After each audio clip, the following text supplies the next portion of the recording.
আসসালামু আলাইকুম।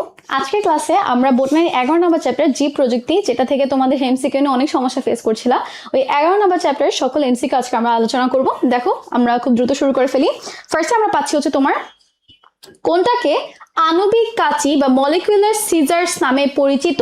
এই একটা প্রশ্ন তুমি যদি বলো, মেডিকেল বলো বা তোমার এইচএসসি বলো, হাইয়েস্ট সংখ্যক বার আসছে।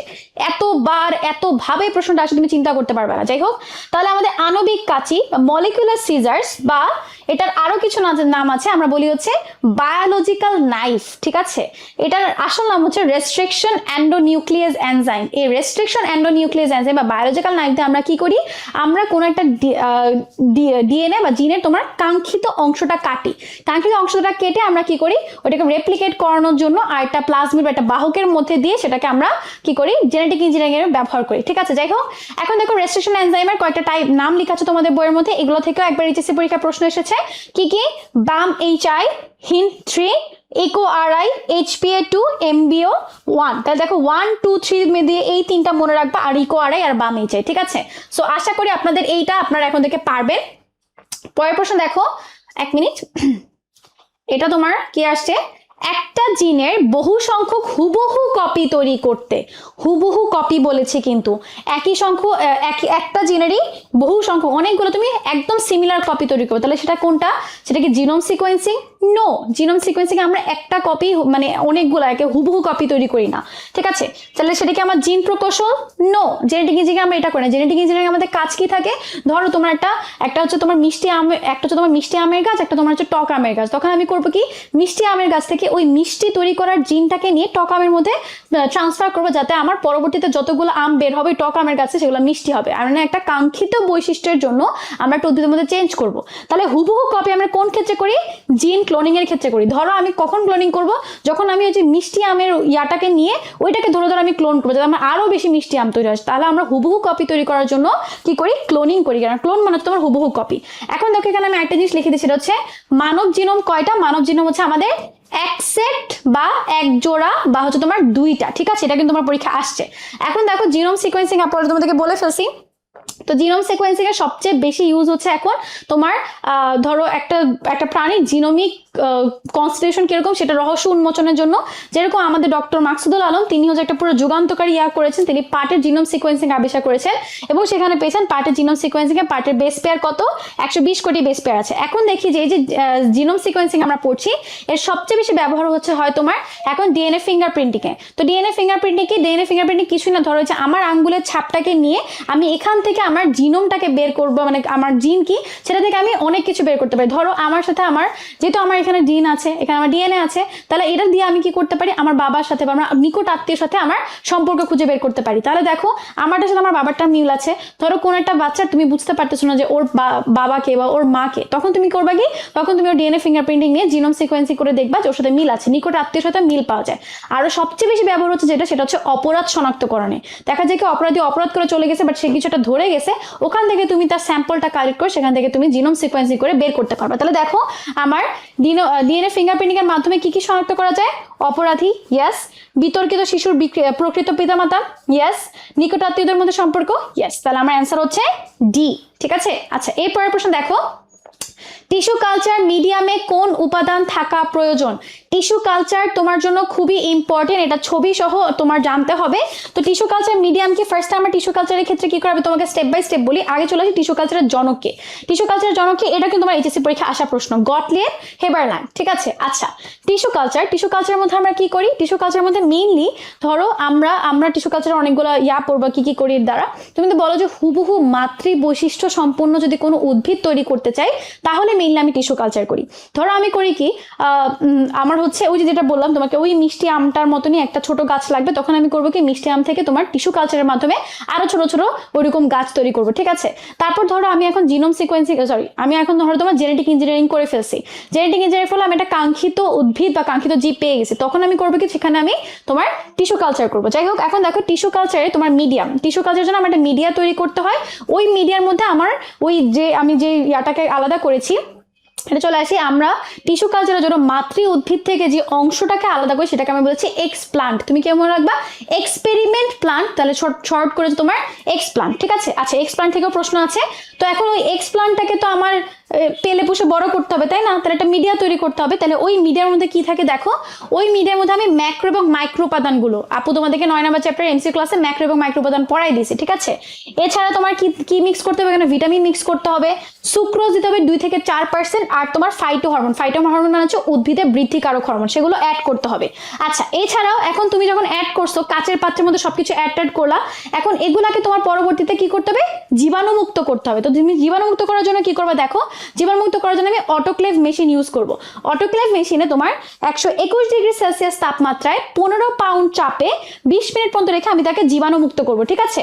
আচ্ছা, এরপর করব কি, আমি ওইটাকে নিয়ে একটা কক্ষের মধ্যে রাখবো। ওই কক্ষের আলো থাকবে তোমার 3000 থেকে 5000 লাক্স, তাপমাত্রা থাকবে 17 থেকে 20 ডিগ্রি সেলসিয়াস, এবং আপেক্ষিক আলো থাকবে তোমার 70 থেকে 75%, জাস্ট এইটুকু।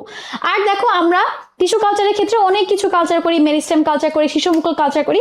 এর মধ্যে সবচেয়ে গুরুত্বপূর্ণ হচ্ছে তোমার পরাগধানী কালচার, কারণ এই পরাগধানী কালচারের মাধ্যমে আমি কি করি, হ্যাপ্লয়েড উদ্ভিদ উৎপাদন করি। আচ্ছা, এখন চলে আসি আমার প্রশ্নের মধ্যে। কি বলেছে, টিস্যু কালচার মিডিয়ামে কোন উপাদান থাকা প্রয়োজন? Protein, maltose, vitamin, sucrose. এখন দেখো, তুমি বুঝতে পারতেছো যে এখানে আসলে প্রশ্নটা একটু ভুল আসছে। সেটা হওয়া উচিত ছিল, ধরো তোমার সবচেয়ে বেশি যদি বলো সুক্রোজ থাকা দরকার এবং তোমার ভিটামিন থাকা দরকার। প্রশ্নটা আসলে একটু ফল্টি, ঠিক আছে? প্রশ্নের মধ্যে আসলে দুইটাই অ্যান্সার হওয়ার কথা আমাদের। এখন চলে আসে দেখো, নিচের কোনটাতে প্লাজমিড বিদ্যমান? এখন চলে আসে প্লাজমিড কি। প্লাজমিড হচ্ছে তোমার ব্যাকটেরিয়ার নিজস্ব ডিএনএ ছাড়া ওর শরীরের মধ্যে আরেকটা একটা বৃত্তাকার ডিএনএ থাকবে। তো দেখো, এই যে এটাকে আমি কি বলি, এটা হচ্ছে আমার বৃত্তাকার দ্বিসূত্রক ডিএনএ।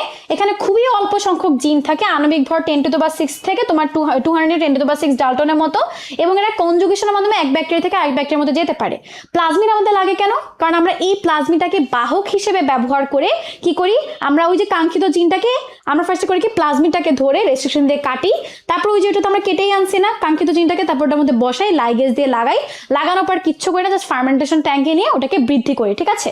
আচ্ছা, তো দেখো, এই প্লাজমিড আমার 3 প্রকার আছে, এফ এবং এফ প্রাইম প্লাজমিড, আর প্লাজমিড এবং কোল প্লাজমিড। এই আর প্লাজমিড দিয়ে কিন্তু তুমি আবার অ্যান্টিবায়োটিক বানাইতে পারো। আচ্ছা, তো আসলে আমাদের এই প্লাজমিড কার মধ্যে আছে?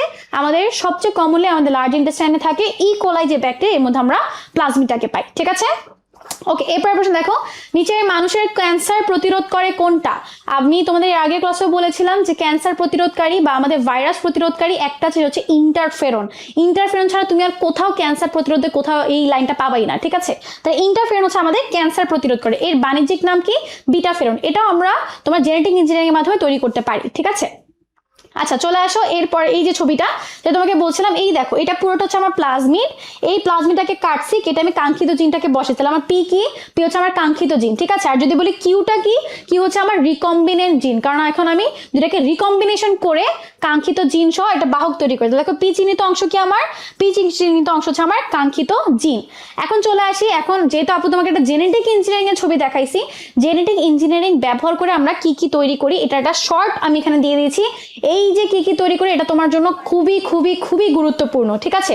ফার্স্ট চলে আসে, আমরা হেপাটাইটিস বি ভ্যাকসিন তৈরি করতে পেরেছি, লবণ সহিষ্ণু পিনাট তৈরি করতে পেরেছি, আমরা ATNH এক্সাইজ জিন নিয়ে লবণ সহিষ্ণু পিনাট তৈরি করলাম। সালফার সমৃদ্ধ ক্লোবার ঘাস তৈরি করেছি, যার ফলে এখন ওই ক্লোবার ঘাসকে ওদের যে পশমটা পায়, ভেড়া যে পশমটা পায়, এটা অনেক ভালো মানে, ঠিক আছে? আচ্ছা, এছাড়া আমরা সুপার রাইস তৈরি করেছি। সুপার রাইস কিভাবে তৈরি করেছি? আমরা ড্যাফোডিল চাল থেকে বিটা ক্যারোটিন মানে ভিটামিন এ এর 4টা জিন নিয়েছি, আর আয়রন তৈরি 3টা জিন নিয়েছি। কারণ হচ্ছে আমাদের এরিয়ার মানুষগুলা, এদের সবচেয়ে বেশি ঘাটতি থাকে ভিটামিন এ এর ঘাটতি এবং তোমার আয়রনের ঘাটতি। তো পরবর্তী চিন্তা করলে, আচ্ছা, ওরা তো বেশি ভাত খায়, তাহলে যদি ভাতের মধ্যে আমি এগুলো ঢুকাই দিতে পারি, তাহলে ওদের আলাদা করে আর কষ্ট করে কিছু খেতে হবে না।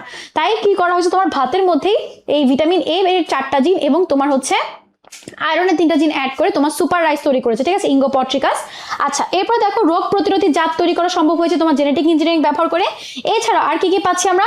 নাইট্রোজেন সংবন্ধন করা হয়েছে, নিফ জিন, নাইট্রোজেন সংবন্ধনকারী নিফ জিন করা হয়েছে। দ্যুতিময় উদ্ভিদ তোমার কি করা হয়েছে? তামাক উদ্ভিদের মধ্যে লুসিফেরিন, মানে তোমার জোনাকি পোকার মধ্যে লুসিফেরিন এনজাইম থাকে, ওই লুসিফেরিনটাকে নিয়ে করছে কি তোমার তামাকের মধ্যে দিয়ে দিছে, যার ফলে এখন সব জায়গায় গেলে দেখে তামাক গাছের মধ্যে থেকে আলো জ্বলতেছে, ঠিক আছে? তারপর বীজহীন ফল উৎপাদন করা গেছে, ভেরি ভেরি ইম্পর্টেন্ট। ট্রান্সজেনিক উদ্ভিদ, প্রাণী, এগুলো তৈরি করা গেছে। এবং তোমার SIT, স্টেরাইল ইনসেক্ট টেকনিক, মানে তোমার হচ্ছে আমাদের নর্মালি স্প্রেটে করে কি করি আমরা, পুরা ওই পোকার জাতটাকে তোমার কি করতেছে, বন্ধা করে দিচ্ছে, যার ফলে ও সামনে কোনো প্রজন্ম তৈরি করতে পারবে না। ঠিক আছে, আচ্ছা তাহলে আমি বুঝতে পারছি এগুলো হচ্ছে, দেখো কি বলছো তোমাকে, উদ্দীপকের পি, ওকে ঠিক আছে, রিকম্বিনেন্ট জিন। এখন ব্যবহার তো আমরা পড়ে ফেললাম। এখন দেখো কিউ দ্বারা কোন প্রযুক্তি বোঝানো হয়েছে, তোমার জেনেটিক ইঞ্জিনিয়ারিং। ঠিক আছে, এখন এখানে তুমি কি কি তৈরি করতে পারতেছো, রোগ প্রতিরোধী জাত, ইয়েস, ট্রান্সজেনিক উদ্ভিদ বা ট্রান্সজেনিক জাত উদ্ভাবন, হ্যাঁ, ইনসুলিন উৎপাদন করা যায়। তাহলে দেখো আমাদের চিকিৎসা ক্ষেত্রে মোটামুটি ব্রড হেডিং এ আমরা দুইটা তৈরি করি, একটা হচ্ছে ইন্টারফেরন, একটা তোমার হচ্ছে ইনসুলিন। এছাড়া আরো কিছু আছে তোমার সমব্লাসিন আছে না, ওগুলো এখন লাগবে না। যাই হোক, তাহলে দেখো আমাদের অ্যান্সার হচ্ছে 1 2 3। এরপরে দেখো ইনসুলিন তৈরিতে নিচের কোন প্রক্রিয়াটা ব্যবহার করা হচ্ছে, আবারও বলতেছি, genome sequencing, hybridization, micropropagation, genetic engineering. ঠিক আছে, আচ্ছা তো ইনসুলিন আমরা কোথায় পাই, 11 নং ক্রোমোজোমের খাটো বাহুর শীর্ষের এর মধ্যে হচ্ছে আমি এই ইনসুলিন তৈরির জিনটা পাই। ইনসুলিনের বাজারজাত নাম হচ্ছে তোমার হিউমুলিন। এর মধ্যে তোমার 51টা অ্যামিনো অ্যাসিড থাকে, যার মধ্যে 30টা তোমার হচ্ছে চেইন এতে থাকে, তোমার চেইন বিতে থাকে 21টা। ঠিক আছে, আচ্ছা এখন চলে আসে, যেহেতু আমরা পড়েই ফেলছি জেনেটিক ইঞ্জিনিয়ারিং, এর মধ্যে আমি একটা জিনিস অ্যাড করবো, সেটা হচ্ছে জিএমও, জেনেটিক্যালি মডিফাইড অর্গানিজম। এই জেনেটিক্যালি মডিফাইড অর্গানিজম কি, জাস্ট তোমার জেনেটিক ইঞ্জিনিয়ারিং মাধ্যমে আমি যে জীবটাকে পাচ্ছি। তো বাংলাদেশের ক্ষেত্রে প্রথম তোমার হচ্ছে বিটি বেগুন তৈরি করা হয়, ব্যাসিলাস থুরেনজিয়েন্সিস থেকে একটা জিন নিয়ে এই বিটি বেগুন তৈরি করা হয়। ঠিক আছে, ওকে, বাংলাদেশের ক্ষেত্রে অনেক বড় একটা জিনিস, এর জন্য বাংলাদেশটা আমরা ভালো করে পড়লাম। এই দেখো তোমার সুপার রাইস আমরা কিসের থেকে তৈরি করেছি, ড্যাফোডিল, দেখছো ড্যাফোডিল চাল থেকে, ড্যাফোডিল থেকে হচ্ছে আমরা কি বলছি, চাল বলছি, ড্যাফোডিল থেকে হচ্ছে আমরা বিটা ক্যারোটিনের 4টা জিন আর তোমার হচ্ছে আয়রন তৈরি 3টা জিন নিয়েছি। ঠিক আছে, দেখো এগুলো আপু এখানে লিখে দিছি। ওকে, এরপর দেখেন এই যে ছবিটা দেখেই বুঝতে পারছি এখানে আমি কি করতেছি, টিস্যু কালচার করছি। ঠিক আছে, এখন দেখো টিস্যু কালচারের সব ব্যবহার আপু তোমাকে এখানে লিখে দিয়েছি, কি কি কারণে আমরা টিস্যু কালচার ব্যবহার করি। ফার্স্টে চলে আসে হুবহু মাতৃগুণ সম্পন্ন উদ্ভিদের ক্ষেত্রে টিস্যু কালচার করি, রোগমুক্ত উদ্ভিদ তৈরি করার জন্য টিস্যু কালচার করি, বীজহীন উদ্ভিদ, যেসব উদ্ভিদে বীজ হয় না তাদের চারা উৎপাদনের ক্ষেত্রে টিস্যু কালচার করি, যেসব উদ্ভিদ একদম বিলুপ্ত হয়ে যাচ্ছে ওই বিলুপ্ত প্রায় উদ্ভিদগুলোকে রক্ষা করার জন্য হচ্ছে আমরা টিস্যু কালচার করি। ঠিক আছে, এছাড়াও কৃত্রিম প্রজনন করতে পারি আমরা, protoplast fusion, very very important, দুইটা উদ্ভিদের প্রোটোপ্লাস্টকে ফিউশন করে আমি একটা টিস্যু কালচার করতে পারি। এখন দেখো এখানে আমি টমেটোর উদাহরণ দিয়েছি, পটেটো এবং টমেটো দুইটাকে মিলায় আমি কি করতেছি, টমেটো বানাইছি, যেটা তোমার প্রোটোপ্লাস্ট ফিউশনের একটা উদাহরণ। ঠিক আছে, অল্প সময়ে অনেক চারা তৈরি করতে পারি, দেহজ ভ্রূণ সৃষ্টি, ভেরি ভেরি ইম্পর্টেন্ট, দেহজ ভ্রূণ সৃষ্টি, এবং তোমার ম্যারিস্টেম কালচার, পরাগধানী কালচার, এগুলো বললাম। আর এই পরাগধানী কালচারের মধ্যে আমরা কি করি, হ্যাপ্লয়েড উদ্ভিদ উৎপাদন করি। তাহলে তুমি এখন দেখো, এখন আমাদের অপশনগুলা, মাতৃগুণ সম্পন্ন উদ্ভিদ উৎপাদন, ইয়েস, স্বল্প সামুদ্রিক চারা, হ্যাঁ, নতুন বৈশিষ্ট্যের আবির্ভাব ঘটে। তুমি আমাকে বলো যে আমরা কি টিস্যু কালচারের মাধ্যমে কোনো নতুন বৈশিষ্ট্য উদ্ভাবন করি, নো, আমরা জেনেটিক ইঞ্জিনিয়ারিং এর মাধ্যমে করি। তাহলে আমার অ্যান্সার হচ্ছে এখানে 1 ও 2। ঠিক আছে, আচ্ছা এরপর প্রশ্ন চলে যায় আমরা, টিস্যু কালচারের উদ্দেশ্যে মাতৃ উদ্ভিদ থেকে পৃথকৃত অংশের নাম কি, ওই যে পড়ে আসলাম এক্সপেরিমেন্ট প্লান্ট বা এক্সপ্লান্ট। তাহলে আমার অ্যান্সার হচ্ছে এক্সপ্লান্ট। ঠিক আছে, আচ্ছা এরপর দেখো শামিমে ব্যবহৃত, আচ্ছা শামিম এখানটা উদ্দীপক আছে, শামিম গবেষণাগারে জীবাণুমুক্ত নিয়ন্ত্রিত পরিবেশে পি অংশ থেকে হ্যাপ্লয়েড উদ্ভিদ উৎপাদন করলো। তাহলে জীবাণুমুক্ত দেখে আমরা বুঝে গেছি এখানে ও কি করছে, টিস্যু কালচার করছে, এটাকে দেখে এখন আমরা অটোক্লেভের মধ্যে জীবাণুমুক্ত করি। আচ্ছা হ্যাপ্লয়েড উদ্ভিদ বলছে, তাহলে হ্যাপ্লয়েড আমরা কিভাবে তৈরি করি, পরাগরেণু পরাগধানী থেকে হ্যাপ্লয়েড তৈরি করি। তাহলে দেখো ওর পিটা কি এখানে আমার পরাগরেণু। ঠিক আছে, আচ্ছা এরপর দেখো ওইটাই বলছে যে উদ্দীপকের প্রকৃতিতে প্রয়োজনীয় উপকরণ কি, তোমার একটা কাঁচ পাত্র লাগবে, ইয়েস, একটা অটোক্লেভ মেশিন লাগবে, হ্যাঁ, ফাইটো হরমোন লাগবে, সবই লাগতেছে আমার। তাহলে আমার অ্যান্সার হচ্ছে ডি। আজকের লাস্ট প্রশ্ন, জিনোম সিকোয়েন্সিং এর প্রয়োগ হয় কোথায়, এটা তোমাকে একটু আগে আপু অনেকগুলো দেখাচ্ছি, স্বজন নির্ধারণে, অপরাধ শনাক্তকরণে। তাহলে দেখো যে স্বজন নির্ধারণ হচ্ছে তোমার অ্যান্সার। ঠিক আছে, সো আই হোপ এই এমসিকিউ গুলো যদি তুমি পড়ে যাও মোটামুটি তোমার সবগুলো ক্লিয়ার হয়ে যাবে, সবগুলো টপিক থেকে তুমি অ্যান্সার করতে পারবা। Sofia Manila, best of luck. PDF আমি নিচে কমেন্টে দিয়ে দিচ্ছি, পিডিএফ এর জন্য নিচে কমেন্ট করো।